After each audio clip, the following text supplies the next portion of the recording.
మంచి పుస్తకం చెప్పండి బ్రదర్. యువతలో పుస్తక పఠనంపై పెరుగుతున్న ఆసక్తి. పూర్తి వివరాలకు చదవండి రేపటి సాక్షి హైదరాబాద్ ఎడిషన్.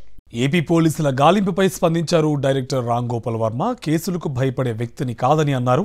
ఏడాది క్రితం ట్వీట్స్తో సంబంధం లేని వారి మనోభావాలు దెబ్బతింటే కేసులు ఎలా వర్తిస్తాయని ప్రశ్నించారు ఆర్జీవి. పోలీసులను ఆయుధంగా చేసుకుని పాలన చేస్తున్నారని ఆరోపించారు.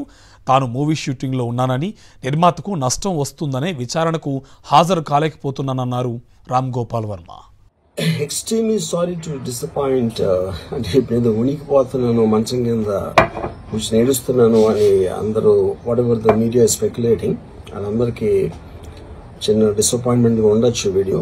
ఇక్కడ పాయింట్ ఏంటంటే, I just want explain the whole concept. ఇప్పుడు నేను ఆల్మోస్ట్ ఒక 1 year బ్యాక్ ఏదో ట్వీట్స్ పెట్టాను అనే ఎలిగేషన్. ఆ ట్వీట్స్ ఎవరో మనోభావాలు దెబ్బతిన్నాయి.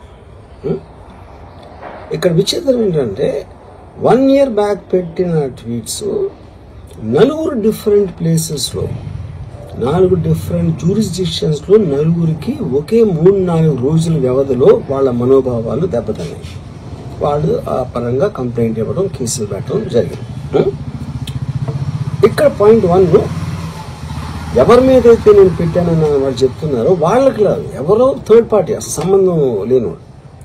ఆ కాంటెక్స్ట్లో అసలు ఈ కేసు ఎలాగా, ఈ సెక్షన్స్ ఎలా వర్తిస్తాయి అనేది అప్పుడు ఆబ్వియస్గా నాకు వచ్చే అనుమానం కానీ, నాకు కానీ నా మనుషులు కానీ, ఇది ఒక పర్సిక్యూషన్ చేయటానికి ఒక పద్ధతి ప్రకారం ఉన్న ఎలోబుల్ లాస్ని వాడుతున్నారా, లేకపోతే ఇప్పుడు వరల్డ్ ఓవర్ ఒక ఫినామినా ఏం జరుగుతుందంటే, పొలిటికల్ పార్టీస్ వాళ్ళు they are weaponising the systems of the police. అది అమెరికాలో జరుగుతుంది, యూరోప్లో జరుగుతుంది, ఎక్కడ కూడా జరుగుతుంది.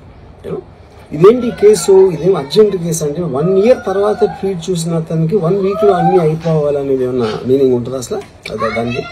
So which basically means it is being done for purposes other than the urgency of the case.